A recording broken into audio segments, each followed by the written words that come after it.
Welcome to our channel. నేను ఇప్పుడు చదివి వినిపించబోయే కథ యాగం పార్ట్ 5.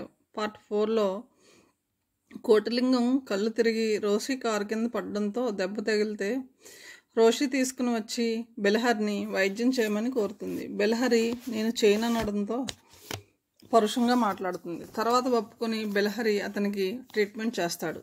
కోటిలింగం లేచిన తర్వాత క్షమించమని పశ్చాత్తాపడుతూ అడుగుతాడు.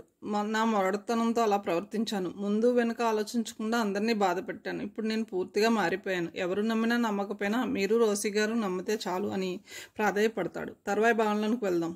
సరే, గదిలోకి వెళ్ళి విశ్రాంతి తీసుకో. రేపు నీకు తప్పకుండా ఉద్యోగం ఇస్తాను అన్నాడు నవ్వుతూ బెలహరి. కోటిలింగం ఇంకొకసారి నమస్కారం చేసి గది నుంచి నిష్క్రమించాడు. బెలహరి మనసు ఇప్పుడు ప్రశాంతంగా ఉంది. క్షమాగుణం మనిషికి ఎంత హాయి కలిగిస్తుందో అతను మొదటిసారి అనుభవించాడు. ఇదంతా రోసి సలహా వల్ల జరిగింది. దేవతలంటే ఆమె తనకు పరిచయం అయినందుకు మనసులోనే ఆ దేవుడికి కృతజ్ఞతలు చెప్పుకున్నాడు. ఆ రోజు రాత్రి చాలా సంవత్సరాల తర్వాత ప్రశాంతంగా నిద్రపోయాడు. మరునాడు కోటిలింగాన్ని వెంట పెట్టుకుని హాస్పిటల్కి వెళ్ళాడు. పర్సనల్ ఆఫీసర్తో మాట్లాడి హాస్పిటల్ క్యాంటీన్ ఇన్ఛార్జిగా కోటిలింగానికి ఉద్యోగం ఇప్పించాడు. అంతకుముందు 2 రోజులకు ముందు ఆ క్యాంటీన్లో పనిచేస్తున్న సూపర్వైజర్ రాజీనామా చేసి వెళ్ళిపోయాడు. కొత్త సూపర్వైజర్ కోసం పేపర్లో యాడ్ ఇవ్వాలని అనుకున్నారు హాస్పిటల్ మేనేజ్మెంట్. ఈలోగా బెలహరి కోటిలింగాన్ని రికమెండ్ చేయడంతో ఆ ఉద్యోగం అతనికే వచ్చింది. అదే రోజు ఉద్యోగంలో చేరాడు కోటిలింగం. చేరిన వెంటనే అతను బెలహరి ఛాంబర్కు వచ్చాడు. భక్తితో అతనికి నమస్కారం చేశాడు. అక్క, కోటిలింగానికి మా హాస్పిటల్లో మంచి ఉద్యోగం ఇప్పించాను. ఇప్పుడు అతను పూర్తిగా మారిన మనిషి. తను చేసిన తప్పులను తెలుసుకుని పశ్చాత్తాపంతో కుమిలిపోతున్నాడు. అలాంటి వాడికి సహాయం చేయడం చాలా మంచి పని అని భావిస్తున్నాను అన్నాడు బెలహరి రోసితో. ఆ రోజు రాత్రి ఇద్దరు డైనింగ్ హాల్లో భోజనం చేస్తున్నప్పుడు కోటిలింగం ప్రసక్తి వచ్చింది. అప్పుడే అంతా వివరంగా చెప్పాడు. చాలా సంతోషం తమ్ముడు. ఒక ప్రశ్న అడగనా? నిజం చెప్తావా అంది రోసి. నీతో అబద్ధం ఎప్పుడైనా చెప్పానా? నిరభ్యంతరంగా అడుగు అన్నాడు బెలహరి. కోటిలింగానికి చికిత్స చేసిన తర్వాత ఇప్పుడు నీకేమనిపిస్తుంది? చాలా హాయిగా సంతోషంగా ఉంది. అంతవరకు మనసులో ఉన్న భారం దిగిపోయిన ఫీలింగ్ కలుగుతుంది. గాలిలో తేలిపోతున్న అనుభూతి కలుగుతుంది. ఈ పరిణామం ఇంతకుముందు నేను ఎప్పుడూ అనుభవించలేదు. దానికి కారణం క్షమాగుణం. మనకు కీడు చేసిన వారికి కూడా మేలు చేస్తే ఎంత తృప్తి ఉంటుంది తమ్ముడు. ఇది నీకు అనుభవపూర్వకంగా తెలియచెప్పాలనే కొంచెం పరుషంగా మాట్లాడాను. అది మనసులో పెట్టుకోకు అంది రోసి. నీ మీద నాకు ఎందుకు కోపం ఉంటుంది? నువ్వు చేసిన చాలా గొప్ప పని. దానివల్ల నాకు ఎంతో లాభం కలిగింది. నువ్వు నిరూపించిన ఈ నిజం జీవితాంతం మర్చిపోలేను అన్నాడు బెలహరి. అలాగే మతాలు వేరైనా దేవుడు ఒక్కడే. ఆ దేవుడు చెప్పేది కూడా ఒక్కటే. Service to man is service to God. మానవ సేవే మాధవ సేవ. ఈ విషయం నిరూపించడానికి చిన్న ఉదాహరణ చెప్తాను. ఇంగ్లీష్లో టెంపుల్, మసీద్, చర్చ్ అని 6 అక్షరాలు. అలాగే పవిత్ర గ్రంథాలైన గీత, బైబిల్, ఖురాన్ అక్షరాలు 5. ఇంగ్లీష్లో 6 నుంచి 5 తీసివేస్తే 1 వస్తుంది. అంటే దేవుడు ఒక్కడే అని దాని అర్థం అని నవ్వింది రోషి. నిజమే అన్నట్టుగా తల ఊపాడు బెలహరి.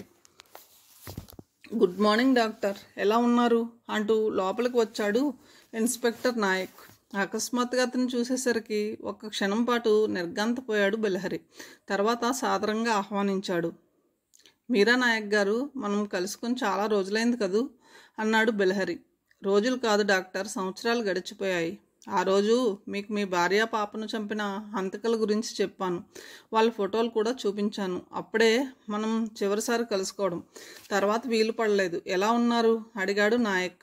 నేను బాగానే ఉన్నాను. మీ విషయం చెప్పండి. ఇప్పుడు ఎస్పీగా పనిచేస్తున్నారు అవునా? లేదు, ఇంకా ఇన్స్పెక్టర్గానే కొనసాగుతున్నాను. అదేమిటి, ఇంకా మీకు ప్రమోషన్ రాలేదా? ఆశ్చర్యంగా ఉందే.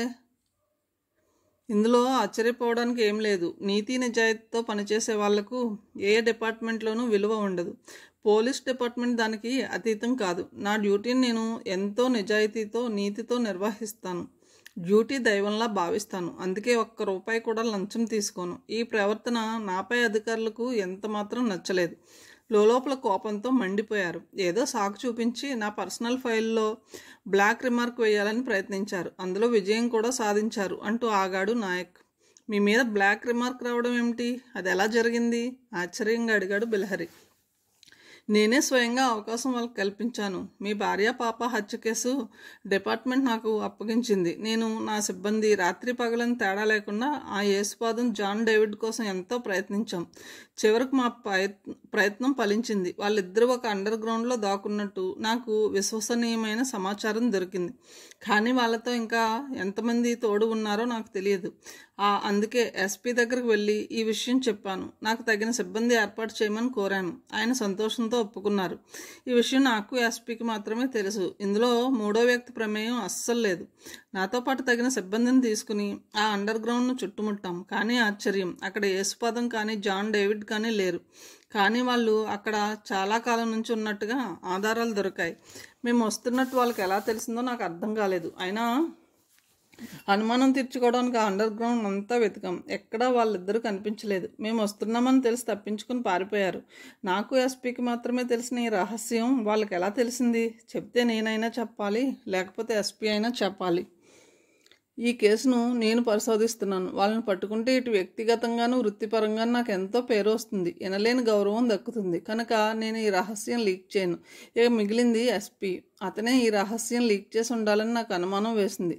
కానీ నా అనుమానం అతని ముందు వ్యక్తం చేయలేదు. రహస్యంగా అతని గురించి దర్యాప్తు చేశాను. అప్పుడే నాకు ఎస్పీకి ఆ ఇద్దరు నేరస్తులతో సన్నిహిత సంబంధాలు ఉన్నాయని తేలింది. అతనే నేను సిబ్బందితో వాళ్ళని పట్టుకోవడానికి వస్తున్నామని చెప్పాడు. దాంతోపాటు ఎస్పీ గురించి మరికొన్ని రహస్యాలు తెలిసాయి.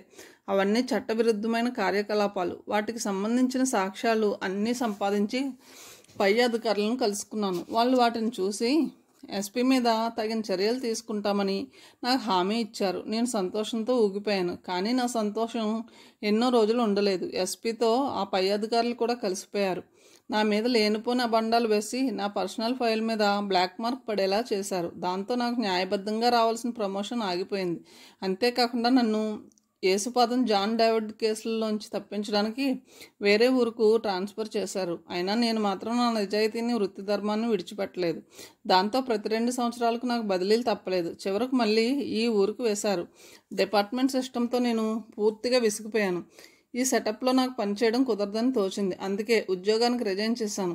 ఇదే డ్యూటీలో నా చివరి రోజు. రేపు మా ఊరుకు వెళ్ళిపోతున్నాను. అక్కడ నాకు 10 ఎకరాలు ఉన్నాయి. కొంచెం ఆస్తి ఉంది. వ్యవసాయం చేసుకుంటూ నిజాయితీగా గౌరవంగా బతకగలను. కానీ వెళ్లే ముందు మీకు యేసుపాదం జాన్ డేవిడ్ల విషయంలో సహాయం చేయాలనిపించింది. అందుకే మీ దగ్గరకు వచ్చాను. ఆ రోజు మీరు వాళ్ళిద్దరి కోసం వెతుకుతుంటే నేనే అడ్డుపడ్డాను. అది మీ పని కాదని, పోలీసుల పని అని నచ్చజెప్పాను. కానీ ఈరోజు అలా చెప్పను. మీరు ఈ క్షణం నుంచి వాళ్ళ ఆచూకీ తెలుసుకోవడానికి ప్రయత్నించండి. నేను మీకు సహాయపడతాను. నా వైపు నుంచి కూడా నా ప్రయత్నాలు చేస్తాను. ఈ సందర్భంగా మీకు ఒక ముఖ్యమైన విషయం చెప్తాను. మీరు వెతుకుతున్న యేసుపాదం జాన్ డేవిడ్ ఇక్కడే ఉన్నారు. కానీ ఎక్కడున్నారో, ఏ రూపంలో ఉన్నారో తెలియదు. తప్పకుండా ఆ విషయం తెలుసుకుని మీకు చెప్తాను. ఇదిగో నా ఫోన్ నెంబర్. ఏదైనా అవసరం వస్తే నాకు కాల్ చేయండి అని తన విజిటింగ్ కార్డు ఇచ్చాడు నాయక్. కొన్ని క్షణాల పాటు ఏం మాట్లాడలేకపోయాడు బెలహరి. అతను మనసు స్తబ్దుగా అయింది. తన కేసు విషయంలో నాయక్ ఎన్ని కష్టాలు పడ్డాడో అర్థమైంది. ఇప్పుడు ఉద్యోగం కూడా విడిచిపెట్టి వెళ్ళిపోతున్నాడు. సారీ నాయక్ గారు, నా కేసు వల్ల మీకు చాలా అన్యాయం జరిగింది, అపాలజెటిక్గా అన్నాడు బెలహరి. మీ స్థానంలో ఎవరున్నా ఇలాగే ప్రవర్తించేవాడిని. నా కెరీర్లో ఇంతవరకు ఏ నేరస్తుడు తప్పించుకోలేదు. వీళ్ళు కూడా తప్పించుకోవడానికి వీల్లేదు. ఎవరు ఏ తప్పు చేసినా శిక్ష అనుభవించక తప్పదు. సరే, ఇప్పటికే చాలా ఆలస్యమైంది. నేను బయలుదేరతాను, వస్తాను అన్నాడు నాయక్. బెలహరి అతన్ని గమ్యం వరకు వెళ్ళి సాగనంపాడు. తర్వాత యేసుపాదం జాన్ డేవిడ్ల గురించి ఆలోచిస్తూ ఉండిపోయాడు. అప్పుడే అతని సెల్ చప్పుడు చేసింది. ఇవాళ ఎవరు చేశారో అనుకుంటూ సెల్ తీసి డిస్ప్లే మీద చూశాడు. అది నాయక్ నెంబర్. చప్పున ఆన్ చేసి, చెప్పండి నాయక్ గారు అన్నాడు ఉద్వేగంగా. మీకు గుడ్ న్యూస్ చెప్పబోతున్నాను. అది వింటే మీరు తప్పకుండా షాక్ అవుతారు అన్నాడు నాయక్. చెప్పండి నాయక్ గారు అన్నాడు బెలహరి. అప్రయత్నంగా అతన్ని చెయ్యి సెల్ చుట్టూ బిగుసుకుంది. డేవిడ్ ఆచూకీ దొరికింది. అంతేకాదు, అతను ఎక్కడుంటున్నాడో కూడా తెలిసింది. ఈ విషయం చెప్పాలని మీకు కాల్ చేశాను అన్నాడు నాయక్. సెల్ ఫోన్ పట్టుకున్న బెలహరి చెయ్యి సన్నగా వణికింది. నిజంగానే అతని ఆచూకీ తెలుసుకున్నారా? ఎక్కడున్నాడు అతను తేరుకుంటూ అడిగాడు బెలహరి. మీతో అబద్ధం ఎందుకు చెప్తాను? అతను ఇక్కడే సిటీలో ఒక పాష్ ఏరియాలో పెద్ద ఇల్లు కట్టుకుని ఉంటున్నాడు. 2 సెక్యూరిటీ గార్డ్స్ 24 గంటలు ఆ ఇంటిని 1000 కళ్ళతో కాపలా కాస్తుంటారు. వాళ్ళకు తెలియకుండా ఒక చిన్న పురుగు కూడా లోపలికి వెళ్ళలేదు. సాధారణంగా డేవిడ్ ఇంట్లో ఉండడు. బిజినెస్ పని మీద బయట తిరుగుతూ ఉంటాడు. మీరు వెళ్ళాలని అనుకుంటే వెళ్ళండి, కానీ సెక్యూరిటీ విషయంలో మాత్రం చాలా జాగ్రత్తగా ఉండండి. చాలా థ్యాంక్స్ నాయక్ గారు. ఎంతో కాలం నుంచి నేను ఎదురు చూస్తున్న సమాచారం ఇచ్చారు. మీ మేలు ఈ జన్మలో మర్చిపోలేను. దయచేసి ఈ డేవిడ్ అడ్రస్ నాకు SMS చేయండి అన్నాడు బెలహరి. అలాగే అని చెప్పాడు నాయక్. తర్వాత లైన్ కట్ చేసి మంచం మీద కూర్చున్నాడు. సరిగ్గా 2 నిమిషాల తర్వాత నాయక్ మెసేజ్ పంపించాడు. దాన్ని జాగ్రత్తగా చదివాడు. నాయక్ చెప్పింది నిజమే. ప్రస్తుతం డేవిడ్ ఉంటున్న ఏరియా చాలా పాష్ ఏరియా. బాగా డబ్బున్న వాళ్ళు, రాజకీయ నాయకులు మాత్రమే నివసించే ప్రాంతం అది. అయినా డేవిడ్ ఇంట్లోకి వెళ్ళడం పెద్ద కష్టం కాదు, కానీ అతన్ని చంపడం అంత తేలిక కాదు. అతను ఒక ఆరితేరిన ప్రొఫెషనల్ క్రిమినల్. కొన్ని సంవత్సరాల నుంచి పోలీస్ డిపార్ట్మెంట్కు దొరకకుండా తప్పించుకుంటున్న నేరస్తుడు. అలాంటి వాడిని చంపడం అంత తేలిక కాదు. చంపడం మాట పక్కన పెడితే కనీసం అతను ఎదురుపడడానికి కూడా తగినంత ధైర్యం కావాలి. పెద్ద సాహసం అనిపించుకుంటుంది. అందుకే మంచి ప్లాన్ వేసి అతనికి ఏమాత్రం అనుమానం రాకుండా చంపాలని భావిస్తున్నాడు బెలహరి. అది జరగాలంటే బెలహరి ఒక తుపాకీ సంపాదించాలి. సిటీలో అతను కూడా ఒక VIP కనుక లైసెన్స్ ఉన్న తుపాకీ సంపాదించడం పెద్ద కష్టం కాదు. చాలామంది పోలీస్ ఆఫీసర్లతో అతనికి సన్నిహిత సంబంధాలు ఉన్నాయి. తరచూ అందరూ ఆఫీసర్స్ క్లబ్లో కలుసుకుంటూ ఉంటారు. కానీ చట్టబద్ధంగా తుపాకీ సంపాదించడం బెలహరికి ఇష్టం లేదు. అది అనుమానానికి ఆస్కారం కలిగిస్తుంది. అందుకే చట్టవిరుద్ధంగా తుపాకీ సంపాదించాలని అతని ఉద్దేశం. కానీ అది ఎక్కడ దొరుకుతుందో మాత్రం అతనికి తెలియదు. అదే విషయం గురించి ఆలోచిస్తూ చాలాసేపు ఆ రాత్రి నిద్రపోలేదు బెలహరి. మర్నాడు మామూలుగానే హాస్పిటల్కి వెళ్ళాడు బెలహరి. చూడవలసిన పేషెంట్స్ను చూసిన తర్వాత తీరిగ్గా కుర్చీలో కూర్చొని రిలాక్స్ అయ్యాడు. అప్పుడే అతని దృష్టి టేబుల్ మీద ఉన్న పేపర్ మీద పడింది. మెల్లగా దాన్ని అందుకుని చూశాడు. మొదటి పేజీలో పడిన వార్త చదివి ఒక్కసారిగా నిటారు అయ్యాడు అతను. నగరంలో పేరు పొందిన కాలా బజార్ మార్కెట్ గురించి పడిన వార్త అది. కాలా బజార్ గురించి సిటీలో తెలియని వాళ్ళు ఎవ్వరూ లేరు. ఆ మార్కెట్లో గుండు సూది నుంచి పాటన్ ట్యాంక్స్ వరకు విరివిగా దొరుకుతాయి. చేతిలో డబ్బు ఉండాలి కానీ అక్కడ దొరకని వస్తువు అంటూ లేదు. ముఖ్యంగా అక్కడ తుపాకులు, చిన్న చిన్న మిషన్ గన్స్ కూడా ఈజీగా దొరుకుతాయి. రోజుకు కొన్ని కోట్ల వ్యాపారం అక్కడ బహిరంగంగా జరుగుతుంది. కాలాబజార్లో దొంగ వ్యాపారం జరుగుతుందని పోలీస్ డిపార్ట్మెంట్కు తెలుసు, కానీ వాళ్ళు ఆ మార్కెట్ మీద ఒకసారి కూడా దాడి చేయరు. దొంగ వ్యాపారం చేస్తున్న వాళ్ళని అరెస్ట్ చేసి జైల్లో పెట్టరు. దానికి కారణం ప్రతి నెల కొన్ని లక్షలు పోలీస్ డిపార్ట్మెంట్లో పనిచేస్తున్న పెద్ద అధికారుల జేబుల్లోకి వెళ్తాయి. ఆ డబ్బులో చిన్న కానిస్టేబుల్కి కూడా వాటా ఉంది. అందుకే పోలీస్ డిపార్ట్మెంట్ కాలాబజార్లో జరుగుతున్న లావాదేవీలను పట్టించుకోదు. కానీ 6 నెలలకు ఒకసారి మాత్రం ముక్కుబడిగా అక్కడ రైడ్ చేస్తుంది. ఏవో కొన్ని దొంగ సామాన్లను పట్టుకుంటుంది. వాటిని బహిరంగంగా డిస్ప్లే చేసి ఫోటో దిగుతుంది. నామమాత్రంగా కొంతమందిని అరెస్ట్ చేసి జైల్లో పెడుతుంది. నిజానికి అరెస్ట్ కాబడిన వాళ్ళు చాలా చిన్న నేరస్తులు. అసలు సూత్రధారులు వేరే ఉన్నారు. వాళ్ళు మాత్రం ఎప్పుడూ తెరచాటును ఉండి ఈ రహస్యం నడిపిస్తూ ఉంటారు. వాళ్ళ గురించి పోలీసులకు తప్ప సామాన్య ప్రజలకు తెలియదు. ఈ వార్త తెలియగానే ప్రింట్ మీడియా పెద్ద హడావుడి చేస్తాయి. ఆ సమాచారాన్ని ఫ్రంట్ పేజీలో ప్రచురించి పెద్ద హంగామా చేస్తాయి. ఎలక్ట్రానిక్ మీడియా ఇంకా కొంచెం ముందుకు వెళ్తాయి. ఉదయం నుంచి సాయంత్రం వరకు ఆ విషయాన్ని స్క్రోలింగ్లో చూపిస్తూ బ్రేకింగ్ న్యూస్గా ప్రసారం చేస్తాయి. ఈ హడావుడంతా 2-3 రోజులు మాత్రం ఉంటుంది. తర్వాత పత్రికలు, మీడియా కామ్ అయిపోతాయి. ప్రజలు కూడా ఆ విషయం పట్టించుకోరు. తమ రొటీన్ జీవితంలో పడిపోతారు. అందుకే ఇంగ్లీష్లో ఒక నానుడి ఉంది, public memory is very short అని. అది అక్షరాలా నిజమని ప్రజలు నిరూపిస్తున్నారు. పేపర్ చదివిన బెలహరి బుర్రలో వెంటనే ఫ్లాష్ వెలిగింది. ఎవరికీ తెలియకుండా తుపాకీ ఎలా సంపాదించాలో అతనికి అర్థమైంది. ఆ రోజు సాయంత్రం 5 గంటల వరకు హాస్పిటల్లో ఉన్నాడు. పేషెంట్స్కు చేయవలసిన ట్రీట్మెంట్ చేసిన తర్వాత కాలాబజార్ బయలుదేరాడు. అరగంటలో కాలాబజార్ చేరుకున్నాడు. కారును కొంచెం దూరంగా పార్క్ చేసి బజార్ లోపలికి వెళ్ళాడు. లోపల చాలా రద్దీగా ఉంది. ప్రతి షాప్ ముందు విపరీతంగా జనం కనిపించారు. ఒక్కొక్క షాపు చూసుకుంటూ ఒక షాప్ ముందు ఆగాడు బెలహరి. ఆ షాప్లో మాత్రం ఆశ్చర్యంగా ఒక్కరు కూడా లేరు. మెల్లగా షాపు కేసి నడిచాడు. ఏం కావాలి సాబ్ అడిగాడు కౌంటర్ ముందు కూర్చున్న వ్యక్తి. వెంటనే ఏం మాట్లాడలేకపోయాడు బెలహరి. తనకు తుపాకీ కావాలని చెప్పలేకపోయాడు.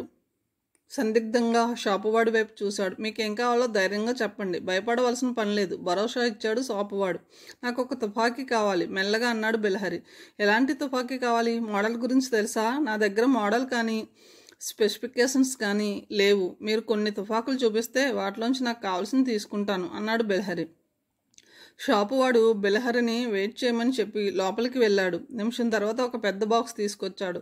అందులో రకరకాల సైజు తుపాకులు రకరకాల కాలిబర్స్తో ఉన్నాయి. వాటిలోంచి ఒక్కొక్కటి తీసి పక్కన పెట్టాడు. చివరికి అతని దృష్టి ఒక చిన్న తుపాకీ మీద పడింది. అది చాలా చిన్న తుపాకీ అయినా దాన్నే సెలెక్ట్ చేసుకున్నాడు బిలహరి. ఆ తుపాకీ చక్కగా అరిచేతిలో ఇమిడిపోతుంది. ఎవరికీ కనిపించే అవకాశం కూడా లేదు. అందుకే దాన్ని తీసుకున్నాడు. నాకు ఇలాంటిది కావాలి, ఖచ్చితంగా ఇలాంటిదే కావాలి అన్నాడు బిలహరి. దాని ఖరీదు 20,000. డబ్బు మాత్రం ఒకేసారి ఇవ్వాలి. మీ పేరు, ఫోన్ నెంబర్ ఒక కాగితం మీద రాసివ్వండి. సరిగ్గా వారం రోజుల తర్వాత తుపాకీ మీ ఇంటికి చేరుతుంది. అంతకంటే ముందు మీ ఐడెంటిటీ కార్డు చూపించండి అన్నాడు షాపు వాడు. హాస్పిటల్ వాళ్ళు ఇచ్చిన ఐడెంటిటీ కార్డును చూపించాడు బిలహరి. దాన్ని చూసి తృప్తిగా తల పంకించాడు షాపువాడు. తర్వాత కార్యక్రమం వేగంగా జరిగిపోయింది.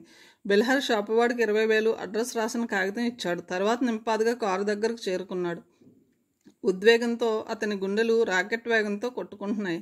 ఇంతకాలం ఈ చేతులతో ఎంతోమందికి ఆపరేషన్స్ చేశాడు. వాళ్ళకు పునర్జన్మ ప్రసాదించాడు. ఇప్పుడు మొదటిసారిగా ఇదే చేతులతో ఒక నేరస్తుడిని హత్య చేయబోతున్నాడు. అది తలుచుకుంటే శరీరం సన్నగా జలధరిస్తుంది. అతని ఆలోచనలకు అంతరాయం కలిగిస్తూ సెల్ మోగింది. స్వాతి చేసింది. డాక్టర్, మీ ఇంటర్వ్యూ అదిరిపోయింది. పాఠకులు ఎంతోమంది ఇంప్రెస్ అయ్యారు. మీ జీవిత చరిత్ర తెలుసుకోవాలని చాలా ఆతృత పడుతున్నారు. మీరు సరేనంటే మీ జీవిత చరిత్రను కూడా పుస్తకంలో ప్రచురించాలని అనుకుంటున్నాం. ఈ విషయం మాట్లాడాలని అనుకుంటున్నాను. ఎప్పుడు రమ్మంటారు అడిగింది స్వాతి. ఎప్పుడైనా రావచ్చు. కాకపోతే వచ్చే ముందు ఒక కాల్ చేస్తే చాలు. నేను రెడీగా ఉంటాను. నా జీవితం వల్ల కొంతమందికైనా స్ఫూర్తి కలుగుతుంటే అంతకంటే సంతోషకరమైన వార్త ఇంకేముంటుంది. తప్పకుండా నా గురించి చెప్తాను అన్నాడు బిలహరి. తను ఎప్పుడొస్తానో రేపు కాల్ చేసి చెప్తానంది స్వాతి. ఆమెతో మాట్లాడిన తర్వాత కార్ స్టార్ట్ చేశాడు బిలహరి.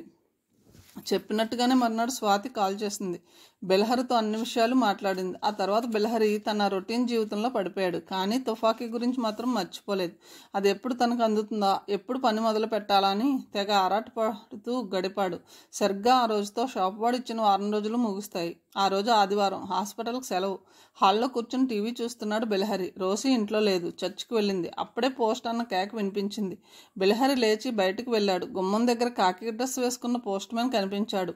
అతని చేతిలో ఏదో పార్సిల్ ఉంది. ఆదివారం పోస్టల్ డెలివరీ ఉండదు. సో ఇది ఖచ్చితంగా కాలాబజార్ షాప్ వాడు పంపించిన తుపాకీ అయి ఉంటుంది. వెంటనే కాగితం మీద సంతకం చేసి పార్సిల్ అందుకున్నాడు. వేగంగా లోపలికి వెళ్ళాడు. పరుగులంటి నడకతో తన బెడ్రూమ్ చేరుకుని తలుపులు గడియ పెట్టాడు. మంచం మీద కూర్చొని నెమ్మదిగా పార్సిల్ విప్పాడు. అతను ఊహించింది నిజమైంది. లోపల తుపాకీతో పాటు చిన్న డబ్బా కూడా ఉంది. అందులో తూటాలున్నాయి. ఒక్కసారిగా ఉద్వేగంతో అతని శరీరం సన్నగా కంపించింది. మెల్లగా తుపాకీని చేతుల్లోకి తీసుకున్నాడు. చల్లగా తగిలింది. అతను అనుకున్నట్టుగానే తుపాకీ చక్కగా అతని చేతిలో ఇమిడిపోయింది. పైగా చేతిలో తుపాకీ ఉందన్న విషయం ప్రత్యేకించి చూస్తే గానీ ఎవరికీ కనిపించదు. 10 నిమిషాల పాటు తుపాకీ స్పర్శను అనుభవిస్తూ గడిపాడు. తర్వాత జాగ్రత్తగా తుపాకీని యథాప్రకారం డబ్బాలో పెట్టి బీరువాలో పెట్టి తాళం వేశాడు. అతని పథకంలో మొదటి అంకం విజయవంతంగా పూర్తయింది. చేతికి అనుకున్న ఆయుధం వచ్చింది. ఇక దాన్ని ఉపయోగించడమే మిగిలింది. నిజానికి తుపాకీని ఎలా పట్టుకోవాలో, ఎలా ఉపయోగించాలో అతనికి బొత్తిగా తెలియదు. తుపాకీ ఎలా ఉపయోగించాలో తెలియకుండా జాన్ డేవిడ్ను ఎదుర్కోవడం మూర్ఖత్వం అనిపించుకుంటుంది. ఆత్మహత్యతో సమానం అవుతుంది. అందుకే ముందు తుపాకీ పేల్చడం ఎలాగో నేర్చుకుని తర్వాత పని మొదలు పెట్టాలి. కానీ ఎక్కడ నేర్చుకోవాలో, ఎవరు నేర్పుతారో బిలహరికి అర్థం కాలేదు. మంచం మీద కూర్చుని ఆలోచనలో పడ్డాడు. అప్పుడే అతని బుర్రలో ఫ్లాష్ వెలిగింది. బిలహరి ఇంటి దగ్గర ఒక రైఫిల్ షూటింగ్ అకాడమీ ఉంది. అందులో రైఫిల్ షూటింగ్తో పాటు తుపాకీ, రివాల్వర్ లాంటి ఆయుధాలను ఎలా హ్యాండిల్ చేయాలో నేర్పిస్తారు. దాన్ని ఒక రిటైర్డ్ కల్నల్ నడుపుతున్నాడు. ప్రతిరోజు హాస్పిటల్కి వెళ్తున్నప్పుడు ఆ అకాడమీ ముందు నుంచే కారులో వెళ్తాడు బిలహరి. కానీ ఎప్పుడు ఆ విషయానికి పెద్దగా ప్రాధాన్యత ఇవ్వలేదు. ఇప్పుడు అనుకోకుండా దాని అవసరం వచ్చింది. అనుకున్నట్టుగానే మర్నాడు రైఫిల్ షూటింగ్ అకాడమీకి బయలుదేరాడు. అందులో అడ్మిషన్ తీసుకున్నాడు. ప్రతిరోజు ఉదయం 6 గంటల నుంచి 8 గంటల వరకు షూటింగ్లో ట్రైనింగ్ ఇస్తారు. తర్వాత అక్కడే ఉండి అరగంట ప్రాక్టీస్ చేయాలి. చేరిన రోజే అతనికి ట్రైనింగ్ మొదలైంది. 10 రోజులు గడిచాయి. తుపాకీ షూటింగ్లో అంతో ఇంతో నైపుణ్యం సంపాదించాడు. జాన్ డేవిడ్ ఎదురుపడినా అతన్ని ఎదుర్కొనగలనని నమ్మకం కూడా ఏర్పడింది. ఆ రోజు మామూలుగా హాస్పిటల్ నుంచి వచ్చేశాడు. రాత్రి 10 గంటలకు జాన్ డేవిడ్ ఇంటికి వెళ్ళాలని తీర్మానించుకున్నాడు. సరిగ్గా 7 గంటలకు స్వాతి వస్తానని కాల్ చేసింది. ఆమె కోసం ఎదురు చూస్తూ హాల్లో కూర్చున్నాడు. కానీ 7 గంటలు గడిచినా స్వాతి మాత్రం రాలేదు. ఇంకో 15 గంట కూర్చున్నాడు. అప్పుడు కూడా రాకపోయేసరికి ఆమె ఆఫీస్కి కాల్ చేశాడు. స్వాతి ఇంకా ఆఫీస్కి రాలేదండి. నిన్న సాయంత్రం సరిగ్గా 6 గంటలకు ఆఫీస్ నుంచి వెళ్ళిపోయింది. ఉదయం పెందలాడే వస్తానని అంది. తర్వాత మీ ఇంటికి వెళ్ళాలని మాతో అంది. కానీ ఎందుకో ఇంకా రాలేదు. ఒకవేళ ఒంట్లో బాగోలేదేమో అనుకుని ఆమె పర్సనల్ సెల్కి కాల్ చేశాను. రింగ్ పోతుంది కానీ రెస్పాన్స్ లేదు. గత్యంతరం లేక ఇంటికి కూడా కాల్ చేశాం. నిన్న ఉదయం ఆఫీస్కి వెళ్ళిన స్వాతి ఇంకా ఇంటికి రాలేదని బాంబు లాంటి వార్త చెప్పింది వాళ్ళ అమ్మ. మాకు చాలా భయంగా అయోమయంగా ఉంది. ఏం చేయాలో అర్థం కావడం లేదు. మధ్యాహ్నం వరకు చూస్తాం. అప్పుడు కూడా రాకపోతే పోలీస్ రిపోర్ట్ ఇస్తాం అన్నాడు చీఫ్ ఎడిటర్. అతనికి థ్యాంక్స్ చెప్పి లైన్ కట్ చేశాడు బిలహరి. చీఫ్ ఎడిటర్ మాటలు బిలహరిలో విపరీతమైన ఆందోళన పుట్టించాయి. ఎందుకో కారణం తెలియదు. స్వాతి అంటే ఏదో తెలియని అభిమానం కలుగుతుంది అతనికి. ఇంతకు ముందు ఆమెను ఎక్కడో చూసిన అనుభూతి కూడా కలుగుతుంది. ఆమెకు ఏదో అవినాభావ సంబంధం ఉన్నట్టుగా తోస్తుంది. అందుకే ఆమె మీద ప్రత్యేకమైన అభిమానం, ప్రేమ పెంచుకున్నాడు. ఇప్పుడు ఎడిటర్ ఆమె గురించి అలా చెప్పేసరికి సహజంగానే అతనికి ఏదో తెలియని భయం కలిగింది. అప్పుడే అతనికి ఈ రోజు కార్యక్రమం గురించి గుర్తుకు వచ్చింది. దాంతో స్వాతి గురించి తాత్కాలికంగా మర్చిపోయాడు. సరిగ్గా 10 గంటలకు ఇంటి నుంచి బయలుదేరాలని అనుకున్నాడు. ఈలోగా వంట పని పూర్తి చేసి నాయర్, రోసి తమ తమ గదుల్లోకి వెళ్ళి నిద్రపోయారు. ఆ తర్వాత నింపాదిగా బయలుదేరాలని బిలహరి ఆలోచన. అంతకంటే ఇంకో ముఖ్యమైన పని ఉంది. దాన్ని ముందు పూర్తి చేయాలి. వేగంగా తన గదిలోకి వెళ్ళాడు. మందు పిచికారిని చేసే స్ప్రేయర్ బయటకు తీశాడు. అందులో మత్తుమందు పూర్తిగా కలిపాడు. స్ప్రేయర్తో పాటు తుపాకీని కూడా జాగ్రత్తగా ఒక బ్యాగ్లో పెట్టాడు. తర్వాత బ్యాగ్ను మంచం మీద పెట్టి కిందికి దిగాడు. అప్పుడే నాయర్ డైనింగ్ టేబుల్ మీద వంటకాలు సర్దుతున్నాడు. వెళ్ళి కూర్చున్నాడు. అప్పుడే రోషి కూడా వచ్చి బిలహరి ఎదురుగా కూర్చుంది. నాయర్ ఇద్దరికి కొసరి వడ్డిస్తున్నాడు. తను చేయబోతున్న కార్యం గురించి ఆలోచిస్తూ అన్యమనస్కంగా ఉన్నాడు బిలహరి. తమ్ముడు, ఈ ఆదివారం నువ్వు నాతో చర్చికి రావాలి అంది రోసి ఉన్నట్టుండి. ఎందుకక్క? ఆశ్చర్యంగా అడిగాడు. కారణాలు మాత్రం అడగకు, నేను చెప్పలేను. కానీ అక్కడికి వచ్చిన తర్వాత నీకే తెలుస్తుంది. చెప్పు, వస్తున్నావా లేదా అంది రోసి. తప్పదు, అలాగే వస్తాను. కానీ ఎక్కువసేపు ఉండలేను. దానికి ఒప్పుకుంటే వస్తాను అన్నాడు నవ్వుతూ బిలహరి. అలాగే అని తను కూడా నవ్వుతూ అంది రోసి. భోజనం అయిన తర్వాత బిలహరి తన గదిలోకి వచ్చాడు. కింద నాయర్ కిచెన్ సర్దడంలో బిజీగా ఉన్నాడు. రోసి తన గదిలోకి వెళ్ళి తలుపు వేసుకుంది. గబగబా బట్టలు మార్చుకున్నాడు బిలహరి. మెల్లగా టేబుల్ దగ్గరికి వెళ్ళి తన భార్య, పాప ఉన్న ఫోటోను చేతుల్లోకి తీసుకున్నాడు. ఆ ఫోటోను చూడగానే అతని కళ్ళు తడి అయ్యాయి. బలవంతంగా తన కన్నీళ్లను ఆపుకొని కొన్ని క్షణాల పాటు తదేకంగా ఫోటో వైపు చూస్తూ గడిపాడు. తర్వాత ఫోటోను యథాస్థానంలో పెట్టి మంచం మీద ఉన్న బ్యాగ్ అందుకున్నాడు. గది తలుపులు దగ్గరగా వేసి కిందికి దిగాడు. అప్పటికే హాల్లో లైట్లు ఆరిపోయాయి. చుట్టూ నిశ్శబ్దంగా ఉంది. మెల్లగా ముంగాళ్ల మీద నడుస్తూ చప్పుడు చేయకుండా తలుపు దగ్గరకు చేరుకున్నాడు. తలుపులు తెరిచి బయటకు అడుగుపెట్టి మళ్ళీ తలుపులు మూసేశాడు. అవి ఆటోమేటిక్ తలుపులు. ఆటోమేటిక్గా లాక్ అయిపోతాయి. మళ్ళీ తాళం చెవితో మాత్రమే తెరవడానికి వీలు పడుతుంది. బిలహరి దగ్గర ఒక స్పేర్ తాళం చెవి ఉంది. మెల్లగా నడుస్తూ పార్కింగ్ స్పేస్లో ఉన్న తన కారులో కూర్చున్నాడు. నిమిషం తర్వాత కారు వేగంగా గమ్యస్థానం వైపు సాగిపోయింది. కొంచెం సేపైన తర్వాత కారు డేవిడ్ ఇంటి దగ్గరకు చేరుకుంది. కారును ఇంటికి కొంచెం దూరంలో పార్క్ చేసి దిగాడు బిలహరి. కారు వెనుక సీటులో ఉన్న బ్యాగ్ను తీసుకున్నాడు. అందులోంచి పిచ్చికారీ తీసుకుని గేటు వైపు నడిచాడు. గేటు దగ్గర 2 సెక్యూరిటీ గార్డ్స్ సెల్లో ఏదో వీడియోని చూస్తూ ఎంజాయ్ చేస్తున్నారు. వాళ్ళ దగ్గరకు చేరుకున్న బిలహరి వెంటనే పిచికారిని తీసి వాళ్ళ వైపు గురిపెట్టి ప్రెస్ చేశాడు.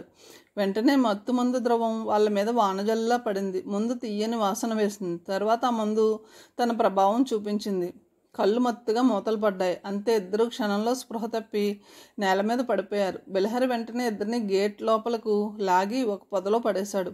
ఇంకో 4 గంటల వరకు వాళ్ళు ఏనుగులు తొక్కినా లేవరు. ఈలోగా తన పని పూర్తి చేసుకుని వెళ్ళిపోతాడు. పరుగులాంటి నడకతో హాలులోకి వెళ్ళాడు.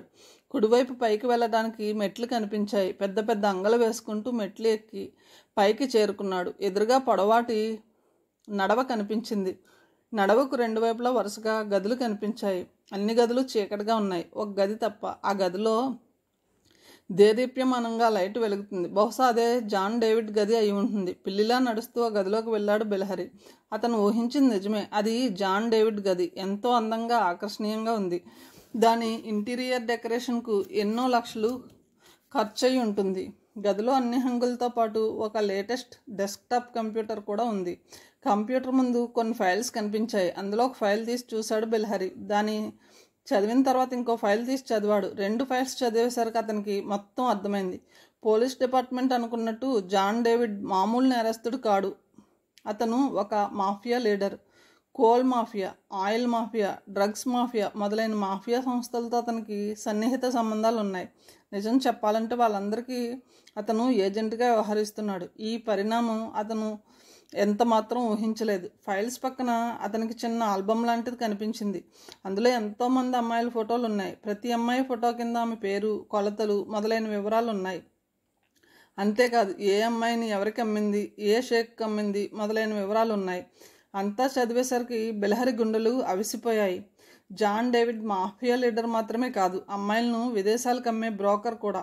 ఎంతకాలం నుంచి ఆపరేట్ చేస్తున్నాడో తెలియదు కానీ ఇంతవరకు అతను దాదాపు 50 మంది ఆడపిల్లలను విదేశాలకు అమ్మాడు. కోపంతో కుతకుతలాడిపోయాడు బెలహరి.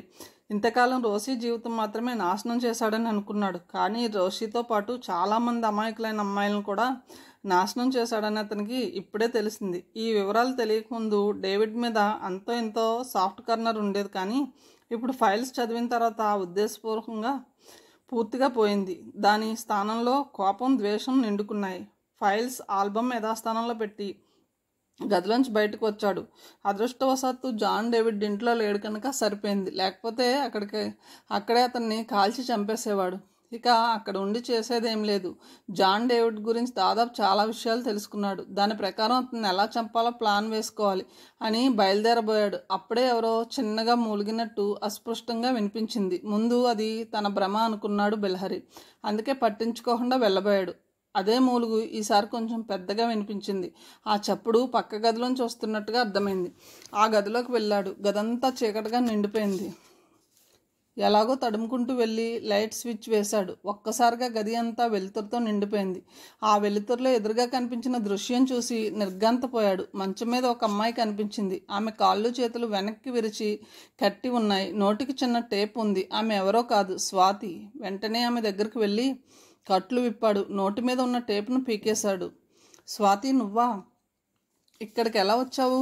ఆశ్చర్యంగా అడిగాడు బెలహరి. ఆ విషయాలు తర్వాత చెప్తాను. ముందు మనం ఇక్కడి నుంచి వెంటనే బయటపడాలి, లేకపోతే ఆ రాక్షసుడు మళ్ళీ వస్తాడు అంది స్వాతి. ఇద్దరూ గదిలోంచి బయటకు వచ్చారు. మెల్లగా మెట్లు దిగి హాల్లోంచి బయటకు వచ్చారు. గేటు దగ్గర ఎవ్వరూ కనిపించలేదు. బ్రతుకు జీవుడా అనుకుంటూ ఇద్దరు పరుగులాంటి నడకతో కారు దగ్గరకు చేరుకున్నారు.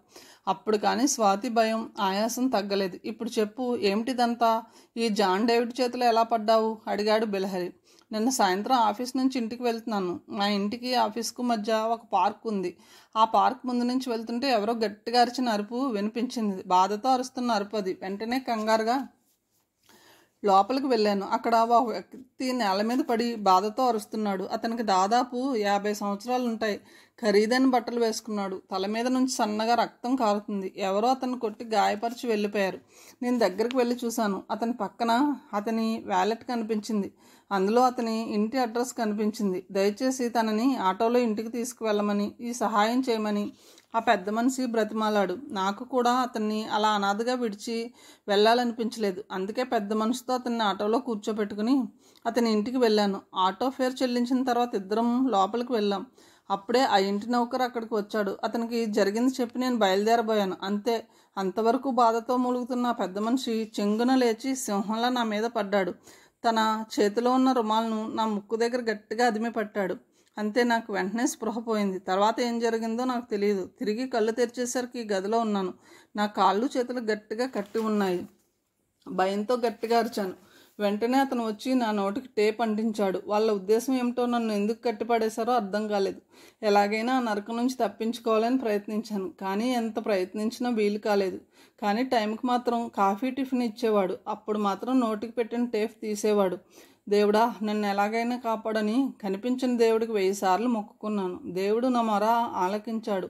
మీ రూపంలో వచ్చి కాపాడాడు. డాక్టర్ గారు, మీ మేలు ఈ జన్మలో మర్చిపోలేను. మీరు కనుక రాకపోయి ఉంటే నా జీవితం ఏమై ఉండేదో అంది స్వాతి తన కథను ముగిస్తూ. నీ జీవితం సర్వనాశనం అయి ఉండేది. నేను రావడం ఒక రోజు ఆలస్యం అయి ఉంటే జాన్ డేవిడ్ను నిన్ను ఏ షెక్కు అమ్మి డబ్బు చేసుకునేవాడు. దేవుడి దయ వల్ల అంత పని జరగలేదు. పద, మీ ఇంటి దగ్గర డ్రాప్ చేస్తాను. ఇంత జరిగిన తర్వాత నిన్ను ఒంటరిగా వెళ్ళనివ్వలేను అన్నాడు బెలహరి. చాలా థ్యాంక్స్ డాక్టర్ అంది స్వాతి బలహీనంగా నవ్వుతూ. తర్వాత బెలహరి డ్రైవింగ్ సీట్లో కూర్చున్నాడు. స్వాతి అతని పక్కన కూర్చుంది. మరుక్షణం కారు వేగంగా ముందుకు కదిలింది. మీ ఇల్లు ఎక్కడా అడిగాడు బెలహరి. నేను చెప్తాను, మీరు వెళ్ళండి. అది సరే, నా విషయం సరే, మీరు అక్కడికి ఎందుకు వచ్చారు? జాన్ డేవిడ్ గురించి ఇన్ని వివరాలు మీకు ఎలా తెలుసు? విస్తుపోతూ అడిగింది స్వాతి. ఆ విషయం సమయం వచ్చినప్పుడు చెప్తాను అన్నాడు బెలహరి. అతని మొహంలో కనిపిస్తున్న సీరియస్నెస్ చూసి ఇంకేం మాట్లాడలేదు స్వాతి. అరగంట అయిన తర్వాత కారు స్వాతి చెప్పిన అడ్రస్ ప్రకారం ఒక మిడిల్ క్లాస్ ఏరియాలో ఒక చిన్న డాబా ఇంటి ముందు ఆగింది. స్వాతిని డ్రాప్ చేసి తను వెళ్ళిపోదామని భావించాడు బెలహరి. కానీ స్వాతి వినిపించుకోలేదు. తప్పనిసరిగా లోపలికి వచ్చి తన అమ్మ నాన్నతో మాట్లాడాలని ఉంది. చేసేది లేక బెలహరి ఆమెతో పాటు లోపలికి వెళ్ళాడు. స్వాతి అతన్ని హాల్లో కూర్చోబెట్టి లోపలికి వెళ్ళింది. కొంచెం సేపు అయిన తర్వాత ఒక మధ్య వయస్కురాలైన స్త్రీతో వచ్చింది. ఆమెను చూసి అప్రయత్నంగా లేచి నిలబడ్డాడు బెలహరి. ఆశ్చర్యం, ఆనందం అతన్ని కలిసికట్టుగా కుదిపేశాయి. తను చూస్తుంది కళా నిజమా అన్న సందేహంలో పడిపోయాడు అతను. బెలహరి షాక్ నుంచి తేరుకోకముందే ఆవిడ అంది, నీకు ఎలా కృతజ్ఞత చెప్పాలో తోచడం లేదు. సమయానికి నువ్వు కానీ రాకపోతే నా కూతురు జీవితం సర్వనాశనమై ఉండేది. నువ్వు 1000 సంవత్సరాలు చల్లగా ఉండాలి. 2 చేతులతో బెలహరిని దీవిస్తూ అందామే. ఇంకా నన్ను గుర్తుపట్టలేదా అమ్మా? మెల్లగా అన్నాడు బెలహరి. కానీ ఆ మాటలు గదిలో బాంబులా పేలింది. ఆ మాటలు ఎక్కడో మనసు పొరల్లో బలంగా తాకింది ఆవిడను. ముందు తన భ్రమ అనుకుంది. అందుకే పరీక్షగా బెలహరిని చూసింది. అతనిలో తన కొడుకు పోలికలు అస్పష్టంగా కనిపించాయి. అంతే, ఒక్కసారిగా ఆవిడ కదిలిపోయింది. నువ్వు బాబువి కదూ అంది ఆమె. నేనే అమ్మా అన్నాడు బెలహరి. నిన్ను ఈ జన్మలో చూస్తానని అనుకోలేదురా. నువ్వెప్పుడు కనిపిస్తావా, ఎప్పుడు నిన్ను క్షమాపణ అడుగుతానా అని ఉవ్విళ్ళు ఊరిపోయాను. ఇన్ని సంవత్సరాలకు నా కోరిక తీరింది. నిన్ను క్షమాపణ కోరే అవకాశం వచ్చింది. నన్ను క్షమించగలవా బాబు అందామె. ఆవిడ కళ్ళల్లోంచి ఆగకుండా కన్నీళ్ళు వస్తున్నాయి. జరుగుతున్న పరిణామం అర్థం కాక స్వాతి ఆశ్చర్యంగా చూస్తుంది. తల్లి కొడుకును క్షమించమండం ఏమిటి? జరిగిందంతా నేను ఎప్పుడో మర్చిపోయాను. మిమ్మల్ని కలుసుకోవాలని ఎంతో ప్రయత్నించాను, కానీ మీరు ఆ ఊర్లో లేరు. మీకోసం వెతకని చోటు లేదు, చూడని స్థలం లేదు. ఎవరు మీ గురించి ఏం చెప్పలేదు. చాలా బాధపడ్డాను. ఈ జీవితంలో మళ్ళీ మిమ్మల్ని కలుసుకుంటాను లేదో అని భయపడ్డాను. కానీ స్వాతి మూలంగా మిమ్మల్ని కలుసుకున్నాను. అందుకు నాకు చాలా సంతోషంగా ఉంది. నాన్నగారు ఎక్కడా అమ్మా అన్నాడు బెలహరి. స్వాతి లోపలికి వెళ్ళి తన తండ్రిని తీసుకువచ్చింది. జరిగింది విన్న చలపతిరావు సంతోషంతో ఉప్పొంగిపోయాడు. ఇన్ని సంవత్సరాల తర్వాత తన కొడుకును చూస్తున్నందుకు అతనికి ఎక్కడా లేని ఆనందం కలిగింది. బెలహరికి మాత్రం గాలిలో తేలిపోతున్న అనుభూతి కలిగింది. తనకు ఒక కుటుంబం ఏర్పడింది. అందరిలాగే తనకు తల్లి, తండ్రి, ముద్దుల చెల్లెలు ఉంది. ఇంతకంటే జీవితంలో ఇంకేం అవసరం లేదు. 15 గంట తర్వాత స్వాతికి అసలు విషయం తెలిసింది. బెలహరి తన అన్నయ్య తెలిసి చాలా థ్రిల్ ఫీల్ అయింది. తన వాళ్ళందరినీ తీసుకుని ఇంటికి బయలుదేరాడు బెలహరి. రోషికి జరిగిందంతా చెప్పాడు. ఆమె కూడా చాలా ఆనందపడింది. ముగ్గురిని సాదరంగా లోపలికి ఆహ్వానించింది. కథను ఇంతటితో ముగిస్తున్నాను. తిరిగి తర్వాయి భావంతో కలుద్దాం. Thank you.